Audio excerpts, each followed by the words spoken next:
Barney Welton, World War II. Barney served with the United States Army Air Corps 9th Air Force, 436th Troop Carrier Squadron during World War II as a first lieutenant on a C-47 transport plane. Barney flew over 100 missions during World War II, including D-Day, June 6, 1944, and 5 missions over the Battle of the Bulge. Their aircraft even dropped Christmas presents that year in 1944 for the troops down below. And they served even as an ambulance carrier for the wounded, and they also transported Holocaust survivors back from the camps at the end of the war. Barney's story is very amazing and enlightening, and I'm happy to bring it to you today. And I'd like to thank Barney's son, David Welton. David, thank you for sponsoring your father's interview so that many others across this world can hear this remarkable story of your father. If you'd like to help sponsor one of these interviews, please contact me. There's more information in the video description. I interviewed Barney in Las Vegas, Nevada, September 29th, 2007. He's gone now, as a lot of my veterans are, but I'm happy to bring you his story today on my Voices of History channel. God bless you, and thank you for watching.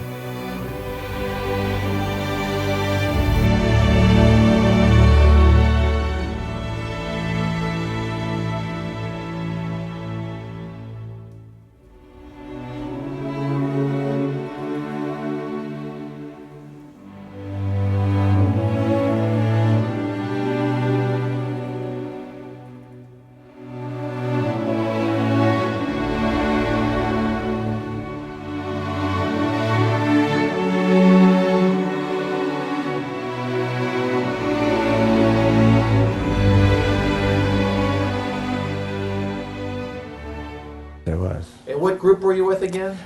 I was with the 9th Air Force, the 436th Troop Carrier Squadron. Okay. And you were trained to fly C-47s? Yes. We started on small ships. They just organized the Troop Carrier group. It was a new branch of the Air Force, okay. Kind of a utility Air Force, although we saw a lot of combat. But we did a lot of freight hauling and people moving. And how many missions did you fly, do you think? 130. C-47? What did the C-47 carry? Well, we carried 31 passengers. We had to, but most of the time we carried, we towed gliders, dropped paratroopers, did a lot of air evacuation, handled German prisoners, survivors of the death camps. We did quite a bit, wounded soldiers. You transported survivors from the death camps? Yeah. Can you tell me what you saw and who you carried?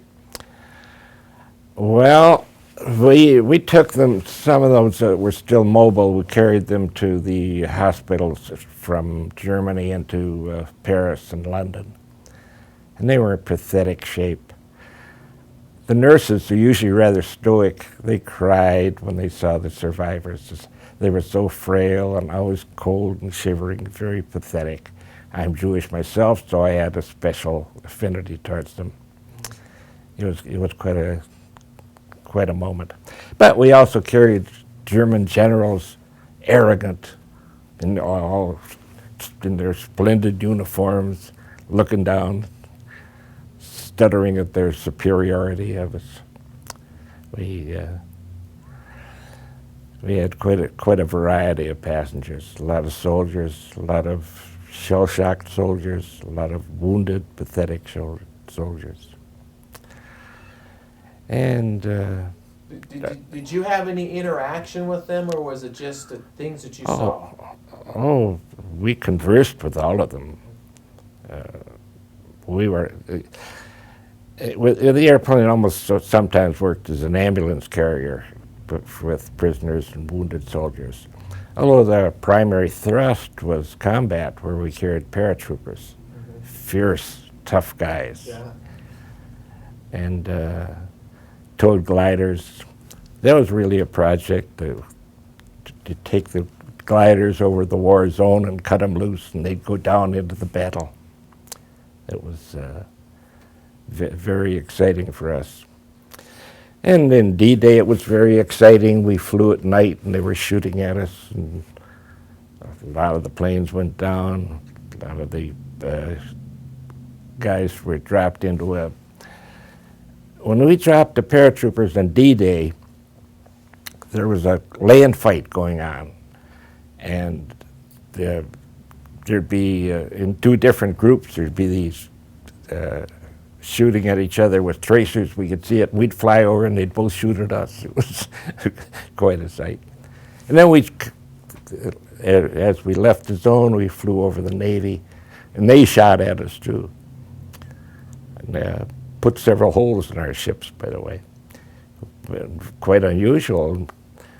One instance, we got a big hit between two tanks. Our tanks were in our wings, and I blew a hole between the tanks. And we came home and we patched it, and that night we went in the next day, and it got a hole right through the patch. It was quite an exciting event. Barney, tell me about D-Day and the activities leading up to D-Day, and again, where you flew from and your mission that day.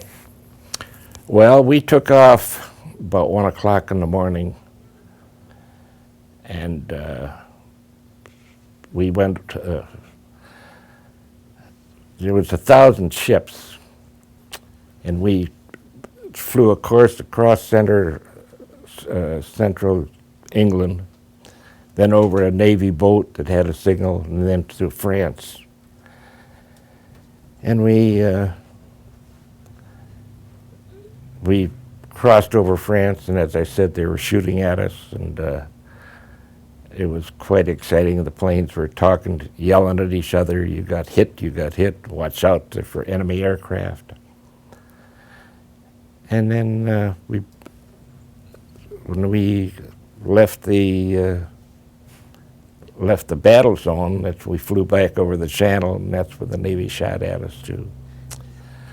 And that's when we dropped paratroopers, and then we landed, repaired our ships, took off again, and carried gliders. And the gliders had jeeps in them and small cannons,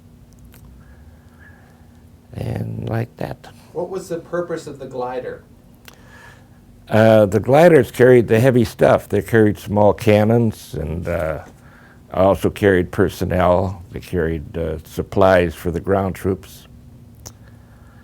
And the glider pods then got out and fought with the ground troops, and they were recovered a couple days later.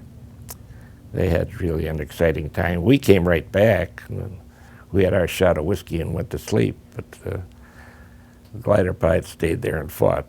Well, I heard a lot of the gliders didn't land where they're supposed to, or were shot, or got wrecked, or what happened with all that? There was a lot of talk about that.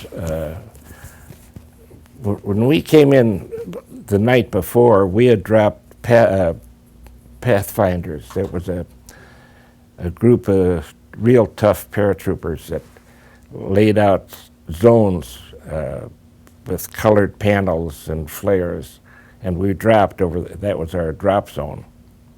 And some of them missed, that's true, but they were blown off course.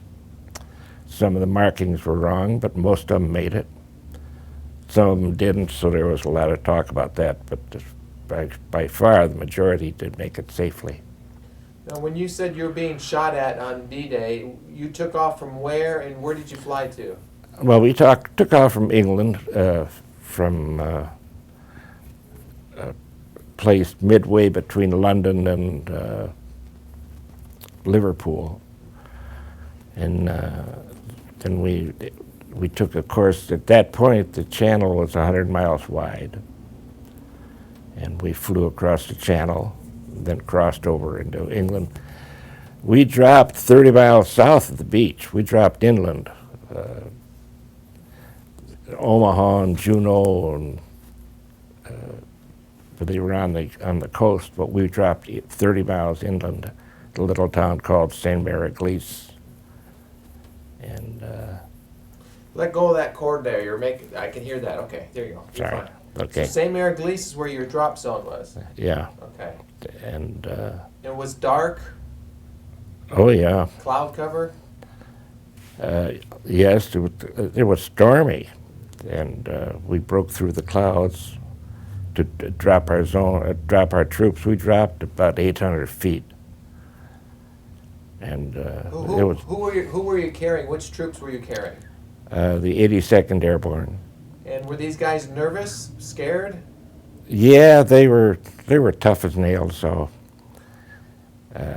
just before we got to the zone, the crewmaster would holler, "Stand up and hook up," and then he'd say, "Is everybody gonna jump?" And all in unity, they'd say, "Yeah!" And then he'd stand at the open door and he'd kick them out the door. And down they went.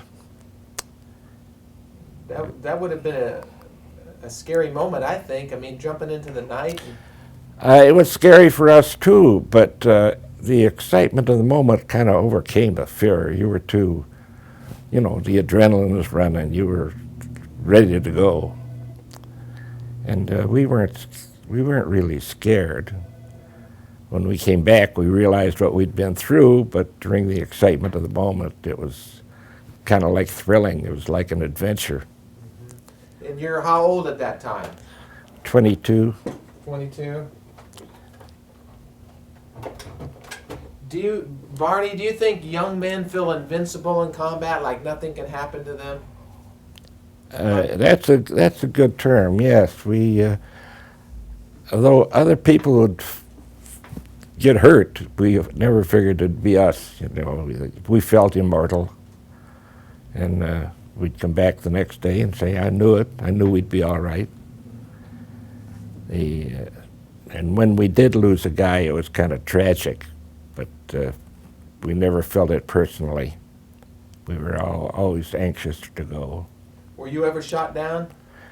No, I got hit several times, and I had although we flew a twin-engine airplane, a lot of times we had engine failures, and it would come. Sometimes pretty scary handling that airplane with one engine, but that's about as close as we got. We got hit many, many times, and many times I'd fly lead ship, and my two wingmen would get knocked down. But I came back. How do you feel at that time? Helpless? I mean, what do you do? No, we'll use your word, invincible. It wasn't going to be us. Nervous, of course, but maybe even scared, but too excited to be held back. We performed our mission, and we were ready to do it. So what do you do when you lose your friends? I mean, is it hard at the time, or do you think about it later? Heartbreaking. Hated the airplane, hated the war. It was I had such a good friend, and I figured when he gone, the war isn't going to be the same. The world won't be the same. But we flew the next day, and pretty soon, I'm sorry to say, we forgot about him, and we kept going. And do you ever think about them anymore, the ones you lost? Oh yeah, I think about them all the time. And I kept a diary, and every now and then I reread it and I relive the moments. It was kind of tough, but it was kind of good to survive. We had enough good friends to keep going. We were a big family. That's about the story. How do you get through the hard times? Is it your training that gets you through, or your faith in God? How do you get through the hard times? Just faith in ourselves. I always felt kind of lucky. Although it never occurred, I felt that I was being saved for some big mission, but it never happened. It was just plain old me. And when I came back, I became a salesman, far from the exciting life of being a wartime pilot. I settled right back into civilian life, but we'd been there. We had exciting stories, we felt close to General Patton. We supplied him often, and he kept sending flowery accolades and thanking us for our mission. We carried cans of gasoline to him, and we'd throw the gasoline off, and he'd throw cases of champagne on. It was really a lot of fun. He was a fun guy. Did you ever meet him? No, although as close as I came, I was right behind his airplane when we landed in Liverpool one day, and I saw him get out with his shiny helmet and his two chrome pistols. But, I never met him, although I admired him. I didn't meet, but I was in the presence of Eisenhower often, and Sir Marshal Tedder, who was the Air Force chief of the British Air Force.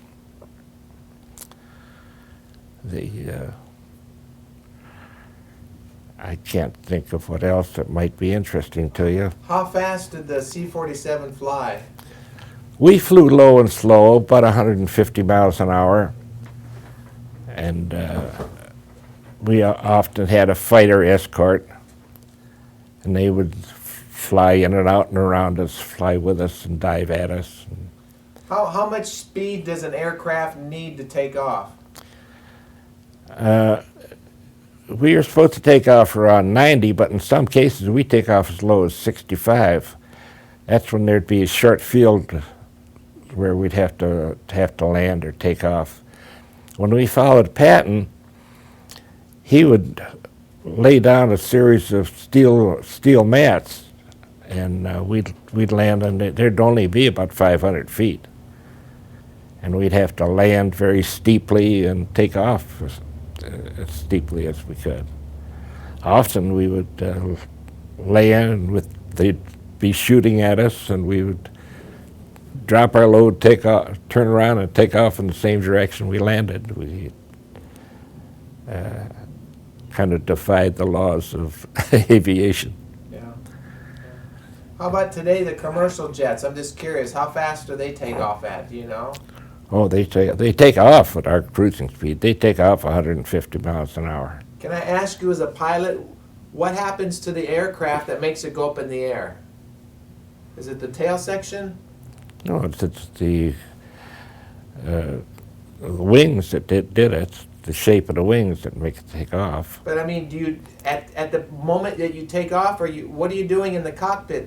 Are you making the wings tilt or something, or what? No, of course I flew propeller-driven aircraft. But like the jets today, what do they do to take off? It's amazing to me how that big plane can take off.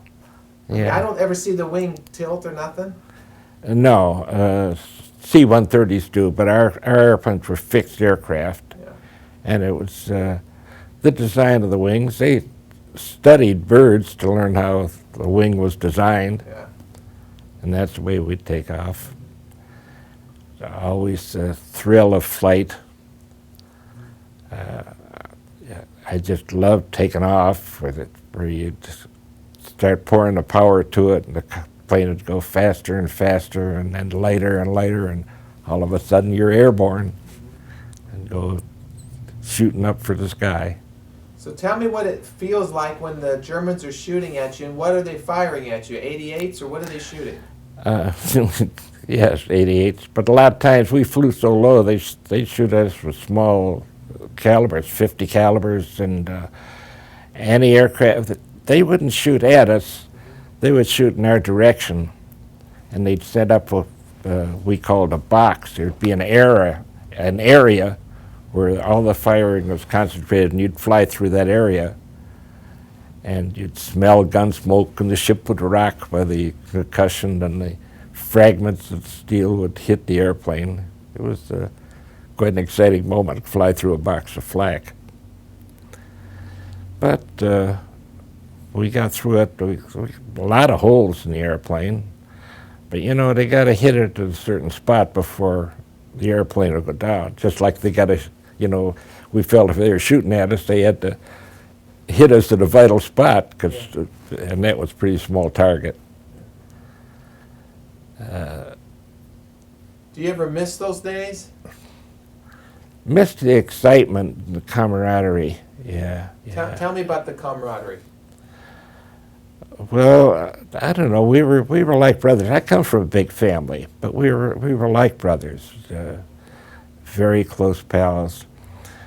Although sometimes, I remember in one case we were flying over Holland, and a couple of ships got, on my right wing got shot down. The crew was a good friend of mine. And I came back, and we felt so bad that we had lost that ship and crew. And the guys in their particular barracks went through their belongings and started dividing them up. And 2 or 3 days later, the guys came back. I thought that was funny. I had a lump in my throat. I landed my airplane at that field, and I saw this crew that I thought had perished. I bumped into them there, and I was so glad to see him alive. You know, we had given him up for dead. But although we were great comrades, when they were gone, they were gone.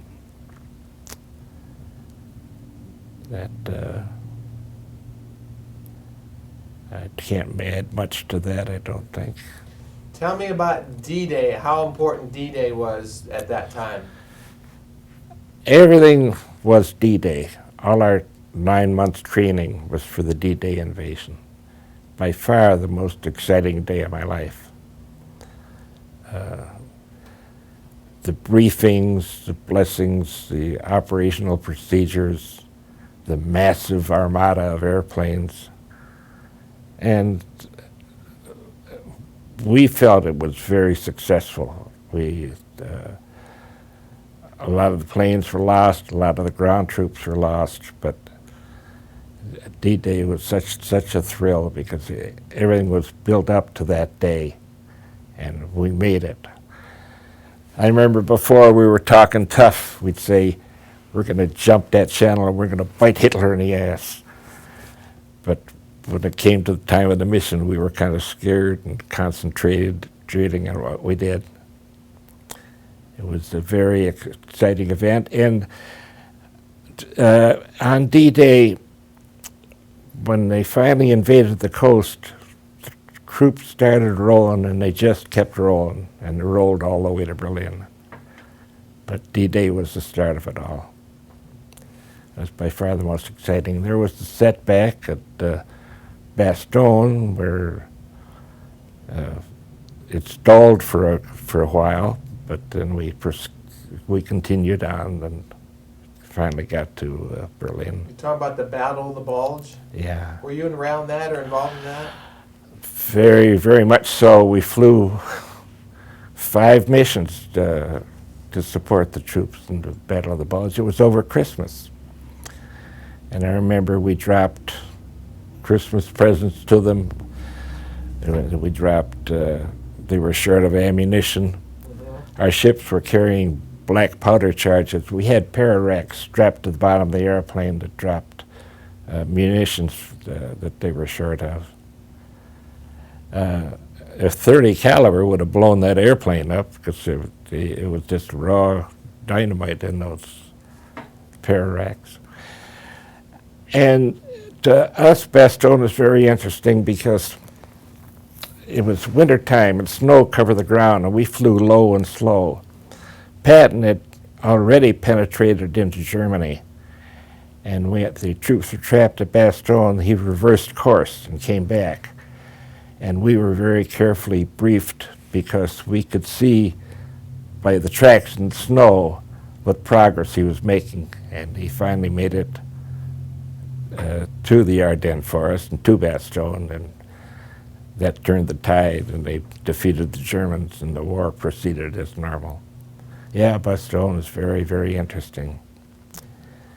Well, that was the Germans' attempt to what? Penetrate split the lines, or what was Bastogne? The Germans, I'm not quite sure, but the Germans were running out of fuel, and they were going to capture the fuel dumps in the Ardennes forest.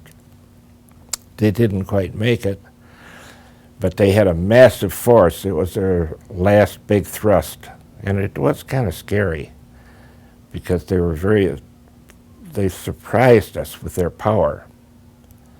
And everybody was shocked, as I said, the strength of the Germans. And as I said, it was snowing and the weather was bad, and the clouds were low, and as we came in low, we had to interact with the fighters that were also strafing the grounds. But they had a lot of guts. They stood their ground and they beat the Germans back, and that was the turning point of the war, I'm sure. Well, not really the turning point, but it finished the war. The Germans were ineffective ever since. After that. We stopped their tanks. Patton, of course, was the hero. He was quite a shooter. And as I said, it was just like a chalk mark on a blackboard, the way we saw his tanks reverse and come back and make their progress. They'd go 50, 100 miles a day back from Germany to reinforce the troops at Bastogne. Can you tell me what happened at Bastogne, the troops that were trapped, or what? Do you remember the history of that, or what happened? Who was it, the 82nd or 101st, or what? They were both involved. The McAuliffe, yeah, that was the general of the 82nd who replied nuts when the Germans demanded surrender. We thought that was quite brave. We also were surprised that at the time, the newspapers either didn't know or they didn't acknowledge the battle. But we knew what was going on because the thousands and thousands of troops that were involved, both the Allies and the enemies. And I know we lost more than half our airplanes on the way because the fighting was so fierce. Germans fighters attacked us, and the anti-aircraft would attack us because they were trying to preserve the onslaught, trying to reinforce the Germans. This was during the Battle of the Bulge? During the Battle of the Bulge. You lost a lot of, what kind of German planes were shooting at you? Messerschmitts? I don't know, although surprisingly there were a lot of P-38s. You know, the P-51s were the heroes of the World War II, but the P-38s were the ones who knocked the Germans down that were attacking us, I know. We would come in on the battles, the German fighters would fight the Americans overhead. We could watch them. We'd see the Germans spiral down with smoke, just like in the movies. And we'd wonder who went down and who was still the survivors. And then the P-38s would come down and wave their wings at us and peel off. Very heroic style. And we were plenty scared too, because we had no armament. We were just sitting ducks. We were flying low and slow. But they were there to support us, and we got back all right. You describe it very well, Barney. The description that you're giving me is very good. And the Battle of the Bulge is of great interest to me too, because I'm working on a documentary on the Battle of the Bulge. So the things you're sharing with me are good. The Germans were trying to get to Antwerp. Is that what the big? No, I don't know about Antwerp. The munitions dumps were in the forest, and although we only saw it from the air, we weren't involved in the ground, but we could see the progress and see the fierce fighting. You know, as we'd fly over, we'd see the discharge and the flames, the tank cannons, and the Americans' response. Battle of the Bulge was really something. To us, it was more active than D-Day, because D-Day we just flew in a couple of times, dropped our load, and came back. But at Bastogne, it was constant reinforcement. They said that some of the loads we dropped went in enemy hands, so I don't think so. we carried. We didn't land because we didn't have gliders, but we did a lot of paradrops, parachute loads. And we dropped magazines and candy and cigarettes to them, as well as the munitions. They were, and we could see the front lines varying too, seesawing back and forth. They, although, you know, it was a long time ago, but I remember the intelligence reports. They studied so carefully every little thing that we saw, and we would see the lines seesawing, you know, the front lines, where the who was shooting at who. Now, I heard that the Battle of the Bulge was took a tremendous toll of casualties. Did you hear that too, or were you aware of that? Yeah, we heard it only through the Stars and Stripes newspaper. We weren't intimately knew of it, but it was a fierce battle, and those were tough. Those paratroopers, they weren't regular infantry. They were tough guys, and they put up a real battle. Why was Bastogne such a central point of this battle? What was strategic about Bastogne? Geographically, there was a very important point. The Germans were trying to break the American thrust in half, and Bastogne happened to be a strategic location between two great bodies of Americans on the ground. And it was a lot of that was a tank battle, and that's why Patton's role was so important, because the Germans had their great mass. It was like a death throb, you know. It was their last great battle where they, you know, I don't think they ever thought they were going to win the war. They were going to try to fight for some kind of an armistice or truce. But we beat them so decisively that they could do nothing but retreat. Bastogne was very sensitive and very important to the war. Is it anything like the movies? You know, you see pictures of these places and you see them try to recreate, but when you're actually there, it's probably different, isn't it? Yeah, the movies romanticize. War was kind of dirty and scary. Although I wasn't part of the ground troops, I had a lot of friends and neighbors that were in the infantry, and we would visit them whenever we could. They were the ones that had it tough. You know, we flew and came home and had our drink of whiskey and went to sleep, but the infantry stayed there on the ground day after day, and I don't know how the hell they survived it, but they did.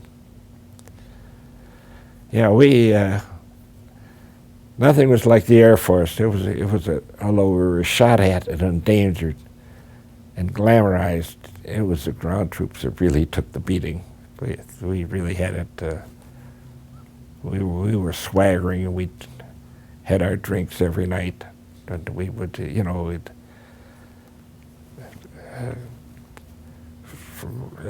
attack and then go down in flames, as I said. But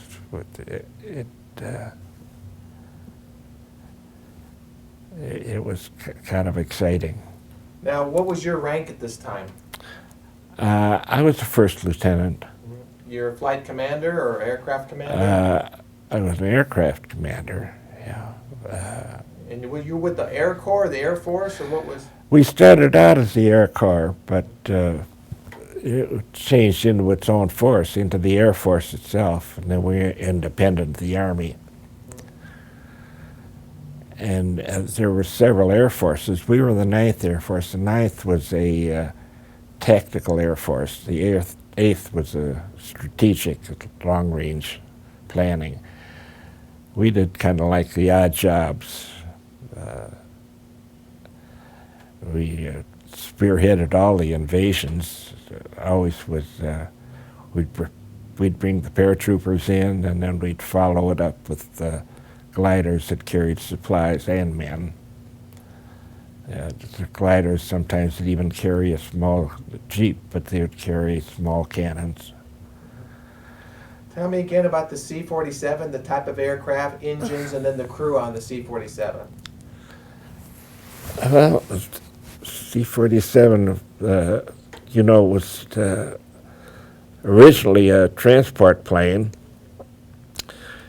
and it carried 31 passengers, although we only carried about 27 paratroopers.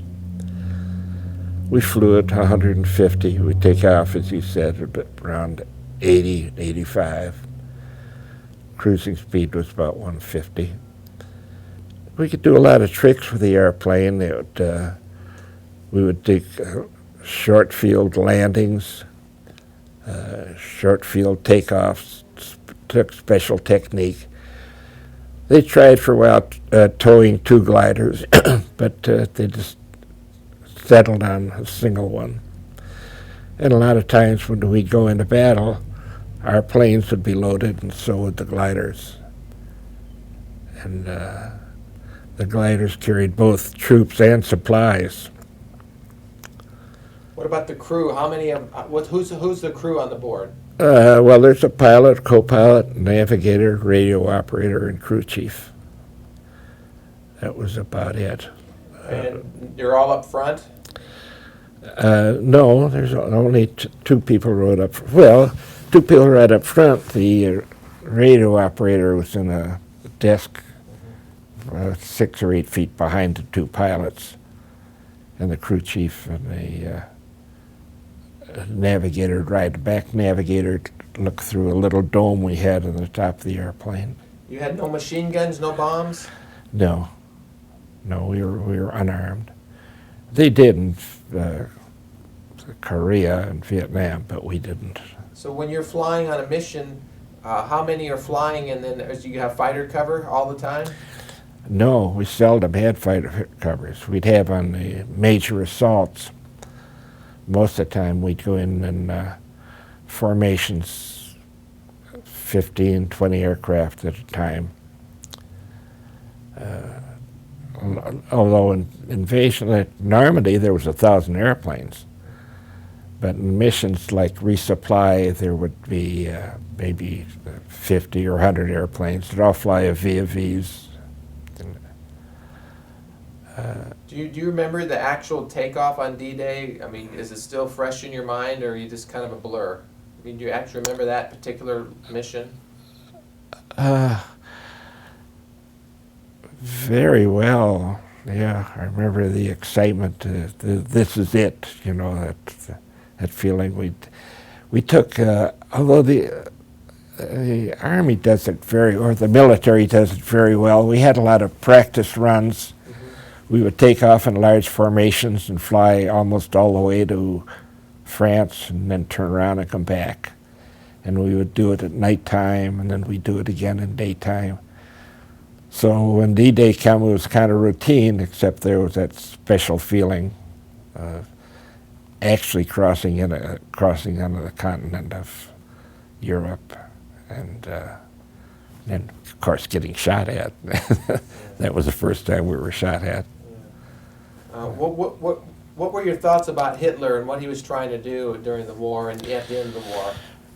We were very patriotic. Hitler we hated with a venom, and we loved FDR. We loved Eisenhower. Eisenhower had a magnetism when he addressed us. There was something, you know, to make you feel you'd follow that guy anywhere. He was very, not charismatic, but he was easy to admire and to inspire. And he played his role. He spoke very, like Patton, he spoke very eloquently. And I met Eisenhower's brother, Milton, who was a head. In fact, I was checking into a hotel, and Milton stepped on my foot and apologized and invited me to lunch. But that's as close as I got to Dwight D. Eisenhower. Can you imagine the responsibility that he had to send the troops in on D-Day? That would have been a big decision. Yes, it was. Equal perhaps to Truman's decision to drop the atom bomb. But he was committed. He really didn't. He made the decision long ago. The decision was to send us out in bad weather, which I don't know. That's still debatable. But we had to go. We couldn't go back. I remember in the preparation days before D-Day, I was based in South England, and supplies were all over the streets and all over the houses, great mountains of supplies. And I'm sure the Germans knew about it, but anyway, we certainly admired his decision, and we were ready to go, and we did go. How about the Battle of the Bulge? How important was that to the ending of the war in Germany? It was more important to Germany because I think the war was already determined. The finish was determined when we landed in Normandy. The Germans, they were just fighting for a truce, but it was an enormous thrust, and they had a lot of saboteurs, a lot of Germans in American uniforms that infiltrated down. I stayed at I was on a return from mission in Germany when I lost an engine, and I landed right on the banks of the Rhine. And we stayed, I had to stay there for a while they replaced our engine, and we were billeted into a kind of elegant hotel, a resort hotel on the Rhine. And it was kind of spooky. The hotel management was sympathetic with the Germans, although they were occupied by us. And at night, there was a guard that stayed outside our door, and the room next door was supposed to be vacant, but we could hear people rattling around, and they said there were a lot of Germans in the hotel at the time. They were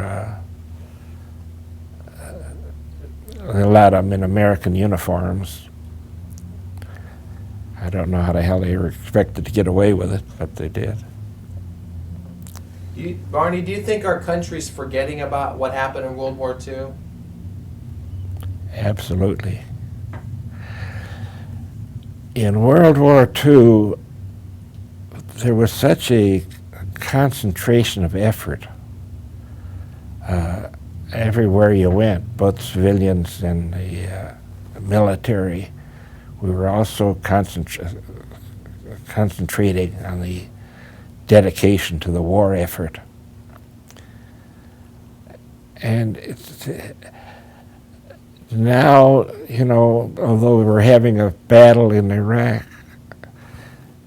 people are going about their business. They're going to the movies and to the nightclubs and to the casinos. And those guys are going through the hell that I knew in the battlefields in World War II. Yeah, I think there's a lot of difference now, a lot of indifference. What does freedom mean to you, Barney, as a veteran? What does freedom mean to you?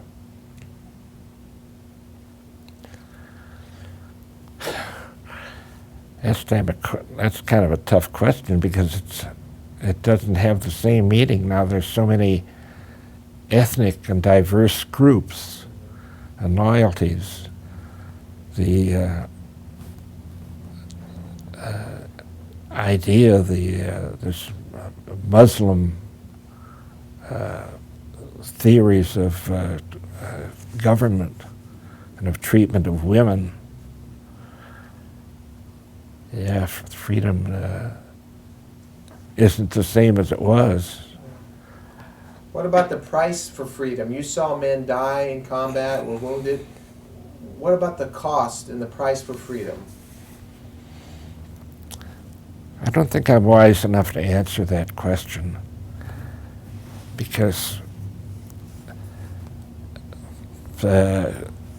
you're talking maybe about government loyalty. Well, like a young person today who knows nothing about what they have or why they have it, and yet young men have lost their lives. What would you tell a young person about the price for freedom? I don't think they know what it is. They're too concerned with their individual pursuits and the theory of government. What about the American flag? What does that mean and represent to you as a veteran? Always a thrill.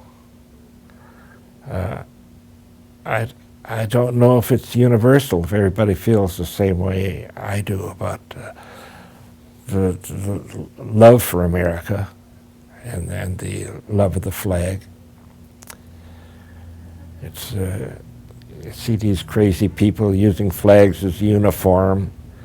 I can understand the enemy burning our flag, but I certainly can't understand an American doing it. What do you think, what should our country remember about World War II? Dedication, I think. Not diluting our interests and our strengths.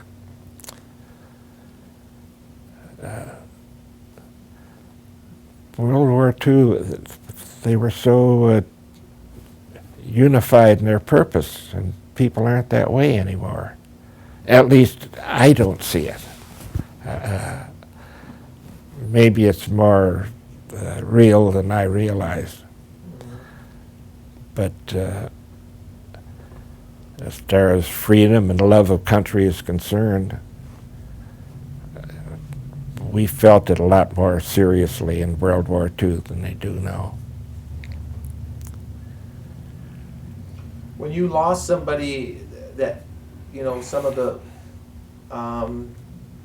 men that were flying the planes, the crews that were lost, would you guys have like a memorial service afterwards, or how did you handle that? Or they just took the bodies home? They took the bodies home. The king is dead, long live the king, you know. It's so sad, too bad, but hello tomorrow. Yeah, we didn't waste time with regret. It was kind of the collateral damage. Did you think about the war much after the war, or talk about it? No, we were glad it was over. We never could understand Korea. Certainly couldn't understand Vietnam, because when in World War II the enemy was so clearly defined, and you know, it was just black and white. Yeah.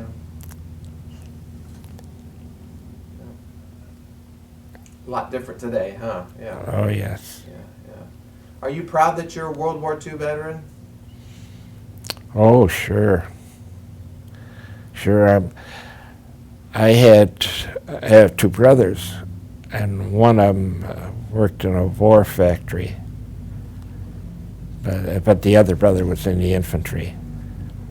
We were, it was our obligation, you know. We were very glad and very proud. Very proud, of course, to be part of the winning team. We were proud to, every time Patton captured a town, we felt it was our personal victory. And we struggled and suffered in Bastogne until they worked their way out of it. Yeah, there was a lot of involvement, a lot of personal feelings than in the war. You sound very patriotic, and you did your job that was required of you during World War II. Very patriotic and very kind of square. We believed in the morals and ethics and honor was important to us in those days. Did you ever wonder why you survived and the others didn't? No, I'm a little ashamed to say I always knew I would. I figured it wasn't my time. You know, now I'm old, and I know I'm going to die, and I'm ready for it. But in those days, I was going to live forever. You're right. Immortal, invincible, brave and bold. It's funny how when you get old and you start losing your faculties, you remember how strong you used to be, like your age, you know,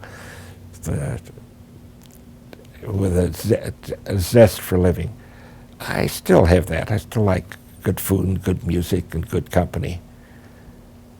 But did you say you're married, or you were married, or? I was married for 63 years I loved her much more towards the end, and the poor dear died of Alzheimer's, and she withered away in front of me, and she was buried right here, Palms. Yeah, and I missed her very much. My life changed. It's a funny thing. When she died, I had no use for our friends, you know. I wanted to be alone. Just because she wasn't there, you know, it wasn't self-pity or anything. It's just the whole scene that changed. How have you gotten through this time? With family support or just by yourself? Yeah, I got 3 lovely kids call me every day. They call me to make sure I'm still alive, you know, I think. But yeah, I still enjoy life. And I enjoy reading my diary because I kind of relive the excitement of it. World War II? Yeah. Yeah. You find yourself doing that a lot, reading your diary? Yeah. Well, it was quite long, and I was in for several years. And the diary has a couple hundred pages, and there's a story on almost every page of different things that happened. Being chased by an angry Arab mob, executing a horse, breaking into a bar, having a conversation with a madam in a Paris whorehouse. I had met a French family. We were very friendly, and we used to give them things from the military, and they used to invite us to dinner. And when I left, they threw a party for me. And at the party, her teenage girl called me aside, and she said she loved me, and she said I should make love to her before I went away. And it kind of scared me. and I disappeared. But I keep thinking of that romantic offering. It was kind of fun. And I'm so glad I didn't take her up on it. Is that in your diary too? Yeah. Yeah, it was on the last page of my diary. Although the last page on my diary, on the train home, I thought it was quite significant. I sat next to an infantryman, and he sat very quietly and kept staring out the window. And then all of a sudden he spoke and he said, "You know, Lieutenant, if somebody asked me what I did in the war, I'll tell them I survived." And that's the way it ended. And it was true. I felt that way too, although I never thought I'd go, but I was celebrating my return.